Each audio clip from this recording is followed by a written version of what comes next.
بسم اللہ الرحمن الرحیم۔ اللہ کے نام سے جو بے انتہا مہربان اور رحم فرمانے والا ہے۔ یاسین والقرآن الحکیم إنك لمن المرسلين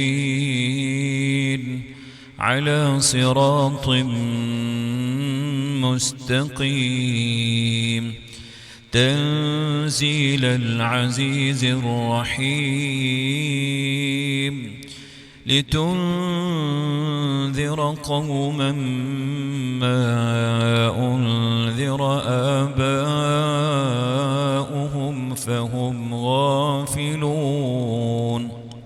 یاسین، قسم ہے قرآن حکیم کی کہ تم یقیناً رسولوں میں سے ہو، سیدھے راستے پر ہو، اور یہ قرآن غالب اور رحیم ہستی کا نازل کردہ ہے تاکہ تم خبردار کرو ایک ایسی قوم کو جس کے باپ دادا خبردار نہ کیے گئے تھے اور اس وجہ سے وہ غفلت میں پڑے ہوئے ہیں۔ لقد حق القول على أكثرهم فهم لا يؤمنون إنا جعلنا في أعناقهم أغلالا فهي إلى الأذقان فهم مقمحون وجعلنا من بين أيديهم سدا ومن خلفهم سدا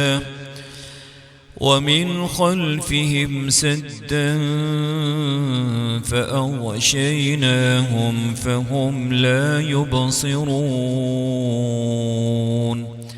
وسواء عليهم أأنذرتهم أم لم تنذرهم لا يؤمنون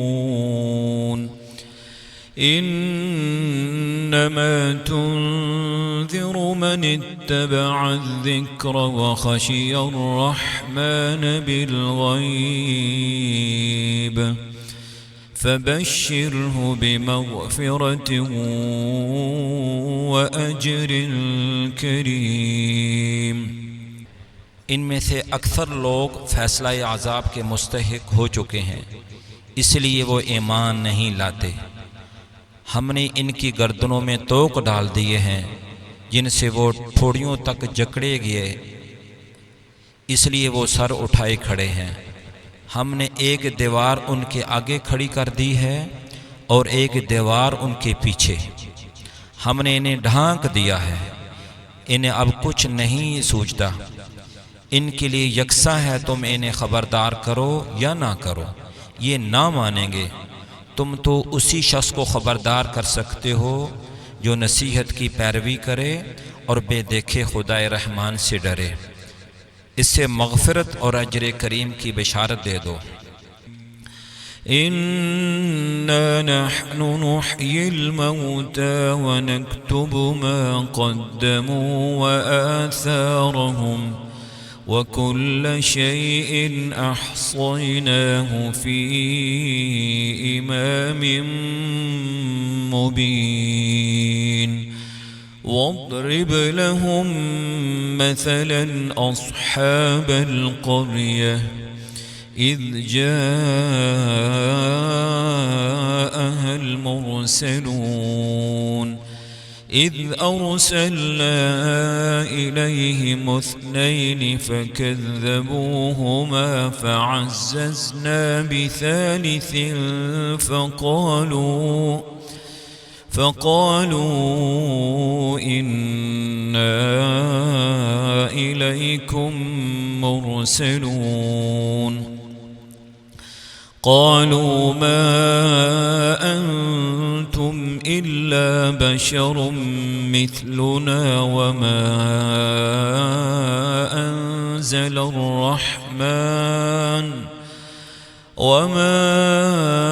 أنزل الرحمن من شيء إن أنتم إلا تكذبون۔ ہم یقیناً ایک روز مردوں کو زندہ کرنے والے ہیں، جو کچھ افعال انہوں نے کیے ہیں وہ سب ہم لکھتے جا رہے ہیں، اور جو کچھ آثار انہوں نے پیچھے چھوڑے ہیں وہ بھی ہم ثبت کر رہے ہیں۔ ہر چیز کو ہم نے ایک کھلی کتاب میں درج کر رکھا ہے۔ انہیں مثال کے طور پر اس بستی والوں کا قصہ سناؤ جبکہ اس میں سے رسول آئے تھے، ہم نے ان کی طرف 2 رسول بھیجے اور انہوں نے دونوں کو جھٹلا دیا، پھر ہم نے تیسرا مدد کے لیے بھیجا، ان سب نے کہا ہم تمہاری طرف رسول کی حیثیت سے بھیجے گئے ہیں۔ بستی والوں نے کہا تم کچھ نہیں ہو مگر ہم جیسے چند انسان، اور خدائے رحمان نے ہرگز کوئی چیز نازل نہیں کی ہے، تم محض جھوٹ بولتے ہو۔ قالوا ربنا يعلم إنا إليكم لمرسلون وما علينا إلا البلاغ المبين۔ قالوا إنا تطيرنا بكم لئن لم تنتهوا لنرجمنكم وليمسنكم منا عذاب أليم۔ قالوا طائركم معكم أئن ذكرتم بل أنتم قوم مسرفون۔ رسولوں نے کہا ہمارا رب جانتا ہے کہ ہم ضرور تمہاری طرف رسول بنا کر بھیجے گئے ہیں، اور ہم پر صاف صاف پیغام پہنچا دینے کے سوا کوئی ذمہ داری نہیں ہے۔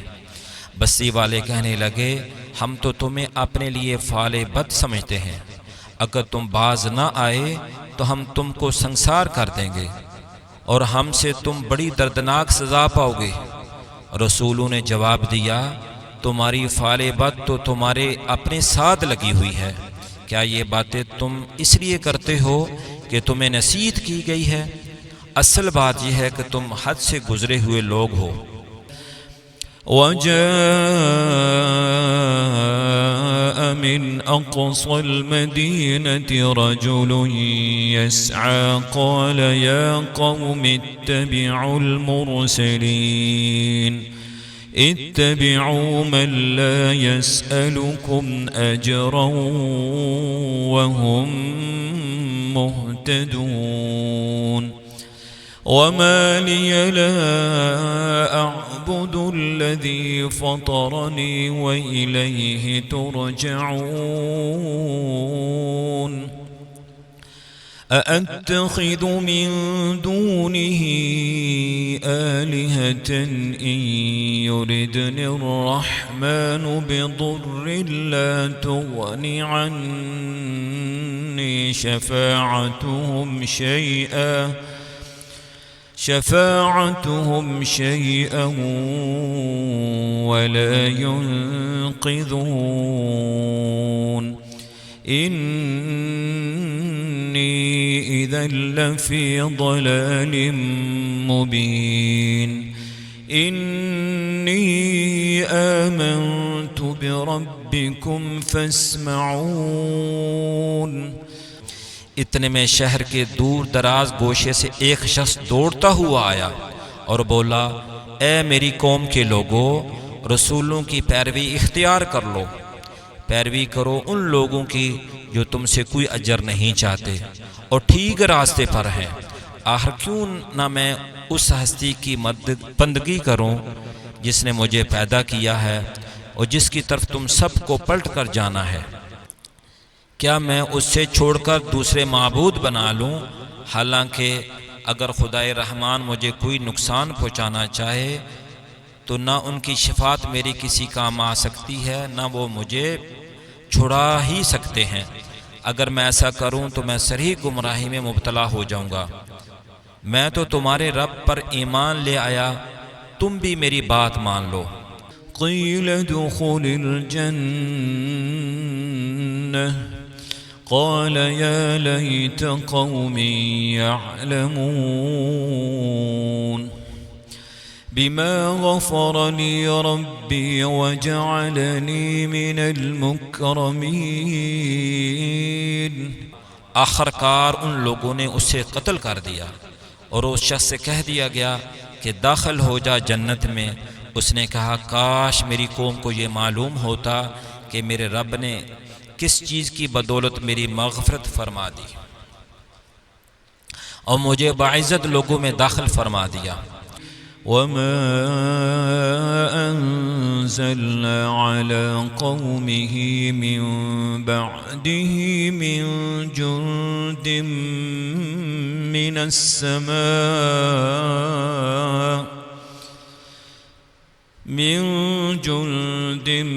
مِّنَ السَّمَاءِ وَمَا كُنَّا مُنزِلِينَ إِن كَانَتْ إِلَّا صَيْحَةً وَاحِدَةً فَإِذَا هُمْ خَامِدُونَ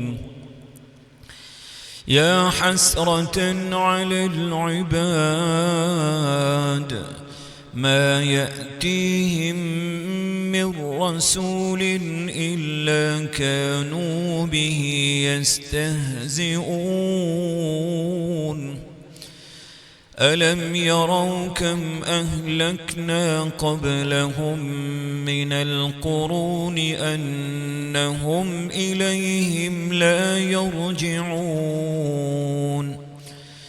وَإِن كُلٌّ لَّمَّا جَمِيعٌ لَّدَيْنَا مُحْضَرُونَ۔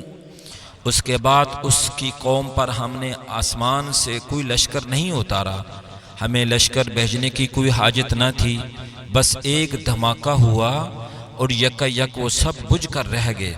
افسوس بندوں کے حال پر جو رسول بھی ان کے پاس آیا اس کا وہ مذاق ہی اڑاتے رہے۔ کیا انہوں نے دیکھا نہیں کہ ان سے پہلے کتنی ہی قوموں کو ہم ہلاک کر چکے ہیں اور اس کے بعد وہ پھر کبھی ان کی طرف پلٹ کر نہ آئے۔ ان سب کو ایک روز ہمارے سامنے حاضر کیا جانا ہے۔ وَآيَةٌ لَهُمُ الْأَرْضُ الْمَيْتَةُ أَحْيَيْنَاهَا وَأَخْرَجْنَا مِنْهَا حَبًّا فَمِنْهُ يَأْكُلُونَ وَجَعَلْنَا فِيهَا جَنَّاتٍ مِّن نَّخِيلٍ وَأَعْنَابٍ وَفَجَّرْنَا فِيهَا مِنَ الْعُيُونِ لِيَأْكُلُوا مِن ثَمَرِهِ وَمَا عَمِلَتْهُ أَيْدِيهِمْ أَفَلَا يَشْكُرُونَ سبحان الذي خلق الأزواج كلها مما تنبت الأرض ومن أنفسهم ومما لا يعلمون۔ ان لوگوں کے لیے بے جان زمین ایک نشانی ہے، ہم نے اس کو زندگی بخشی اور اس سے غلہ نکالا جسے یہ کھاتے ہیں۔ ہم نے اس میں کھجوروں اور انگوروں کے باغ پیدا کیے اور اس کے اندر سے چشمے پھوڑ نکالے تاکہ یہ اس کے پھل کھائیں۔ یہ سب کچھ ان کے اپنے ہاتھوں کا پیدا کیا ہوا نہیں ہے، پھر کیا یہ شکر ادا نہیں کرتے؟ پاک ہے وہ ذات جس نے جملہ اقسام کے جوڑے پیدا کیے، خواہ وہ زمین کی نباتات میں سے ہوں یا خود ان کی اپنی جن سے یعنی نوع انسانی میں سے یا ان اشیاء میں سے جن کو یہ جانتے تک نہیں ہے۔ وَآيَةٌ لَهُمُ اللَّيْلُ نَسْلَخُ مِنْهُ النَّهَارَ فَإِذَا هُمْ مُظْلِمُونَ والشمس تجري لمستقر لها ذلك تقدير العزيز العليم والقمر قدرناه منازل حتى عاد كالعرجون القديم لا الشمس ينبغي لها أن تدرك القمر ولا الليل سابق النهار وكل في فلك يسبحون. ان کے لیے ایک اور نشانی رات ہے، ہم اس کے اوپر سے دن ہٹا دیتے ہیں تو ان پر اندھیرا چھا جاتا ہے اور سورج وہ اپنے ٹھکانے کی طرف چلا جا رہا ہے. یہ زبردست علیم ہستی کا باندھا ہوا حساب ہے. اور چاند اس کے لیے ہم نے منزلیں مقرر کر دی ہیں یہاں تک کہ ان سے گزرتا ہوا وہ پھر کھجور کی سوکھی شاخ کی مانند رہ جاتا ہے. نہ سورج کے بس میں یہ ہے کہ وہ چاند کو جا پکڑے، نہ رات دن پر سبقت لے جا سکتا ہے. سب ایک ایک فلک میں تیر رہے ہیں.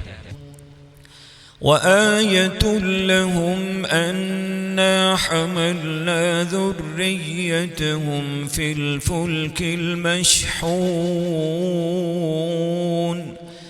وخلقنا لهم من مثله ما يركبون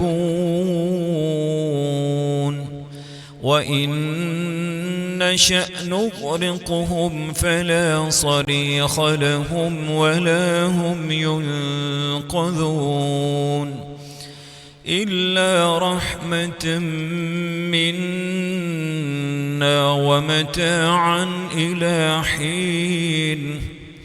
ان کے لیے یہ بھی ایک نشانی ہے کہ ہم نے ان کی نسل کو بھری ہوئی کشتی میں سوار کر دیا اور پھر ان کے لیے ویسی ہی کشتیاں اور پیدا کیں جن پر یہ سوار ہو جاتے ہیں. ہم چاہیں تو انہیں غرق کر دیں، کوئی ان کی فریاد سننے والا نہ ہو اور کسی طرح یہ نہ بچائے جا سکیں. بس ہماری رحمت ہی جو انہیں پار لگاتی ہے اور ایک وقت خاص تک زندگی کے متمتع ہونے کا موقع دیتی ہے. وَإِذَا قِيلَ لَهُمُ اتَّقُوا مَا بَيْنَ أَيْدِيكُمْ وَمَا خَلْفَكُمْ لَعَلَّكُمْ تُرْحَمُونَ وَمَا تَأْتِيهِمْ مِنْ آيَةٍ مِنْ آيَاتِ رَبِّهِمْ إِلَّا كَانُوا عَنْهَا مُعْرِضِينَ. وَإِذَا قِيلَ لَهُمْ أَنفِقُوا مِمَّا رَزَقَكُمُ اللَّهُ قَالَ الَّذِينَ كَفَرُوا لِلَّذِينَ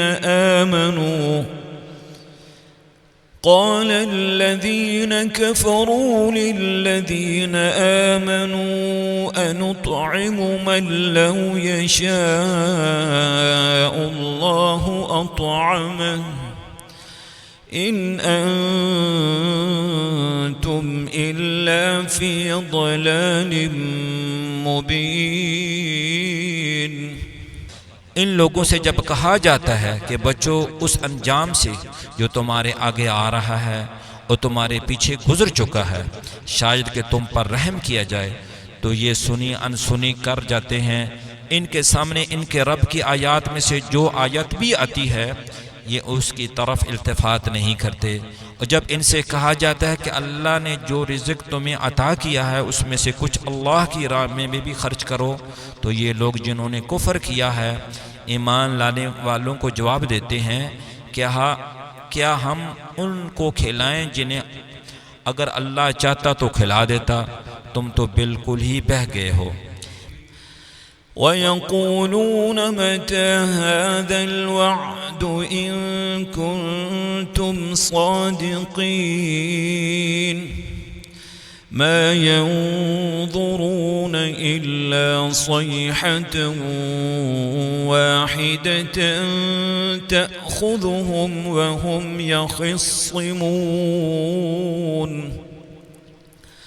فلا يستطيعون توصية ولا إلى أهلهم يرجعون ونفخ في الصور فإذا هم من الأجداث إلى ربهم ينسلون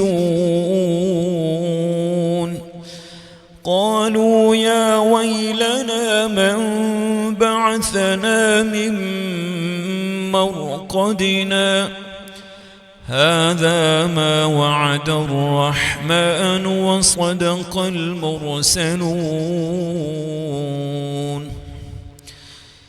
إن كانت إلا صيحة واحدة فإذا هم جميع لدينا محضرون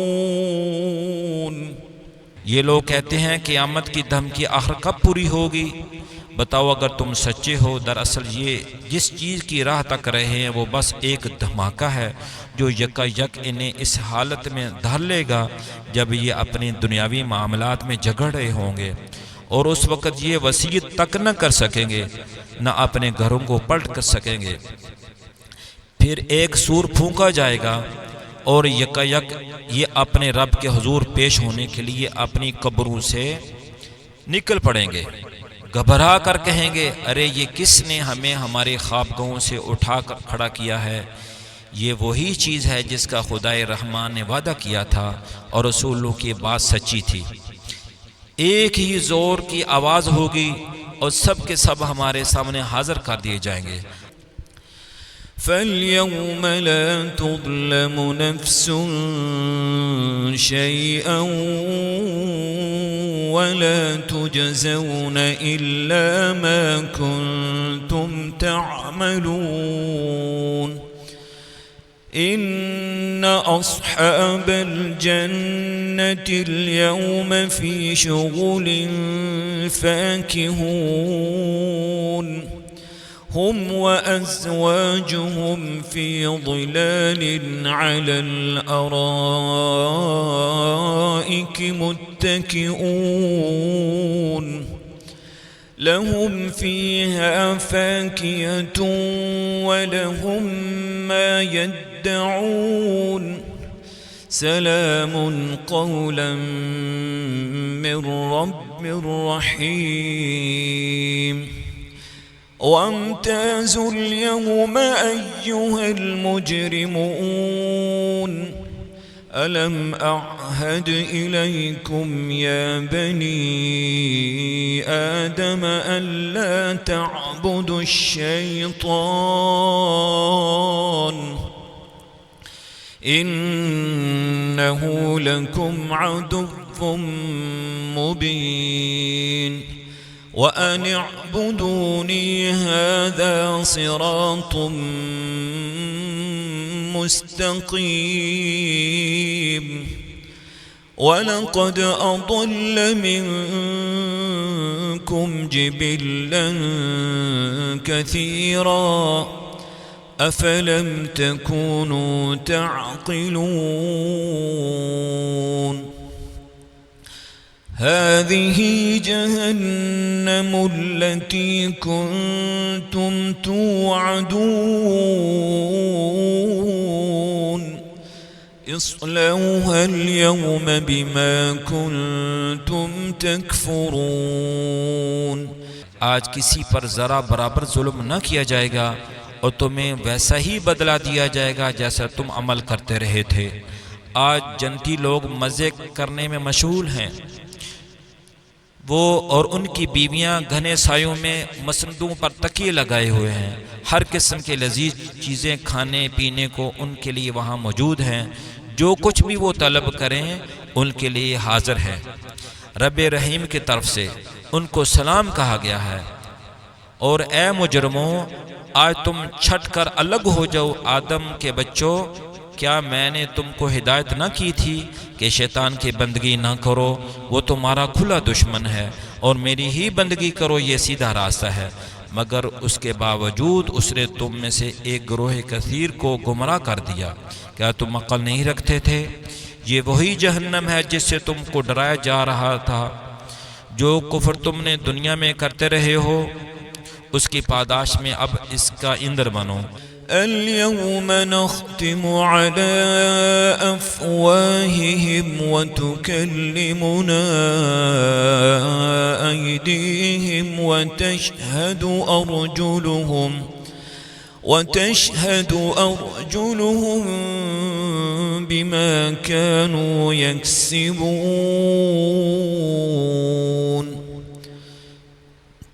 ولو نشاء لطمسنا على أعينهم فاستبقوا الصراط فأنى يبصرون ولو نشاء لمسخناهم على مكانتهم فما استطاعوا مضيا ولا يرجعون ومن نعمره ننكسه في الخلق أفلا يعقلون۔ آج ہم ان کے منہ بند کیے دیتے ہیں، ان کے ہاتھ ہم سے بولیں گے اور ان کے پاؤں گواہی دیں گے، یہ دنیا میں کیا کمائی کرتے رہے ہیں۔ ہم چاہیں تو ان کی آنکھیں موند دیں، پھر یہ راستے کی طرف لپ کر دیکھیں، کہاں سے انہیں راستہ سجائی دے گا۔ ہم چاہیں تو انہیں ان کی جگہیں پر اس طرح مسح کر کے رکھ دیں کہ یہ نہ آگے چل سکیں نہ پیچھے پلٹ سکیں۔ جس شخص کو ہم لمبی عمر دیتے ہیں اس کی ساحت کو ہم الٹ دیتے ہیں۔ کیا یہ حالت دیکھ کر انہیں عقل نہیں آتی؟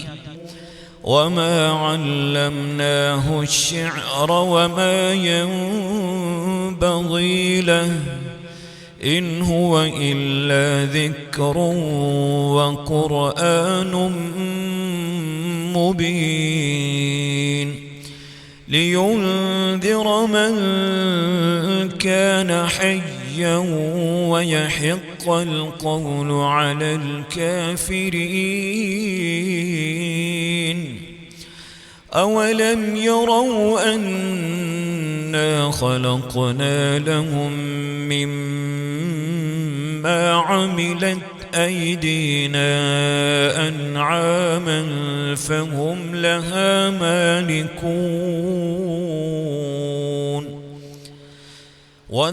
وذللناها لهم فمنها ركوبهم ومنها يأكلون ولهم فيها منافع ومشارب أفلا يشكرون واتخذوا من دون الله آلهة لعلهم ينصرون لا يستطيعون نصرهم وهم لهم جند محضرون فلا يحزنك قولهم إنا نعلم ما يسرون وما يعلنون۔ ہم نے اس نبی صلی اللہ علیہ وسلم کو شعر نہیں سکھایا ہے اور نہ شاعری اس کو زیب ہی دیتی ہے۔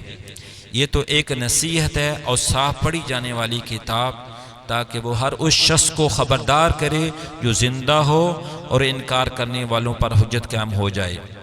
کیا یہ لوگ دیکھتے نہیں کہ ہم نے اپنے ہاتھوں کی بنائی ہوئی چیزوں میں سے ان کے لیے مویشی پیدا کیے ہیں اور اب یہ ان کے مالک ہیں؟ ہم نے انہیں اس طرح ان کے بس میں کر دیا ہے کہ ان میں سے کسی پر یہ سوار ہوتے ہیں، کسی کا یہ گوشت کھاتے ہیں، اور ان کے اندر ان کے لیے طرح طرح کے فوائد اور مشروبات ہیں۔ پھر کیا یہ شکر گزار نہیں ہوتے؟ یہ سب کچھ ہوتے ہوئے انہوں نے اللہ کے سوا دوسرے خدا بنا لیے ہیں اور یہ امید رکھتے ہیں کہ ان کی مدد کی جائے گی۔ وہ ان کی کوئی مدد نہیں کر سکتے، بلکہ یہ لوگ الٹے ان کے لیے حاضر باش لشکر بنے ہوئے ہیں۔ اچھا، جو باتیں یہ بنا رہے ہیں وہ تمہیں رنجیدہ نہ کریں، ان کی چھپی کھلی سب باتوں کو ہم جانتے ہیں۔ أَوَلَمْ يَرَ الْإِنسَانُ أَنَّا خَلَقْنَاهُ مِن نُّطْفَةٍ فَإِذَا هُوَ خَصِيمٌ مُّبِينٌ وَضَرَبَ لَنَا مَثَلًا وَنَسِيَ خَلْقَهُ قَالَ مَن يُحْيِي الْعِظَامَ وَهِيَ رَمِيمٌ۔ کیا انسان دیکھتا نہیں کہ ہم نے اسے نطفہ سے پیدا کیا، پھر وہ سری جھگڑالو بن کر کھڑا ہو گیا، اب وہ ہم پر مثالیں چپسا کرتا ہے اور اپنی پیدائش کو بھول جاتا ہے۔ کہتا ہے کون ان ہڈیوں کو زندہ کرے گا جبکہ یہ بسیدہ ہو چکی ہوں۔ قُلْ يُحْيِيهَا الَّذِي أَنشَأَهَا أَوَّلَ مَرَّةٍ وَهُوَ بِكُلِّ خَلْقٍ عَلِيمٌ الَّذِي جَعَلَ لَكُم مِّنَ الشَّجَرِ الْأَخْضَرِ نَارًا فَإِذَا أَنتُم مِّنْهُ توقدون أوليس الذي خلق السماوات والأرض بقادر على أن يخلق مثلهم بلى وهو الخلاق العليم إنما أمره إذا أراد شيئا أن يقول له كن فيكون فسبحان الذي بيده ملكوت كل شيء وإليه ترجعون۔ ان سے کہو انہیں وہی زندہ کرے گا جس نے پہلے انہیں پیدا کیا تھا، اور وہ تخلیق کا ہر کام جانتا ہے۔ وہی جس نے تمہارے لیے ہرے بھرے درخت سے آگ پیدا کر دی ہے اور تم اس سے اپنے چولہے روشن کرتے ہو، کیا وہ جس نے آسمانوں اور زمین کو پیدا کیا اس پر قادر نہیں کہ ان جیسوں کو پیدا کر سکے؟ کیوں نہیں، جبکہ وہ ماہر خلاق ہے۔ وہ تو جب کسی چیز کا ارادہ کرتا ہے تو اس کا کام بس یہ ہے اسے حکم دے کہ ہو جا، وہ ہو جاتی ہے۔ پاک ہے وہ جس کے ہاتھ میں ہر چیز کا مکمل اقتدار ہے اور اسی کی طرف تم پلٹائے جانے والے ہو۔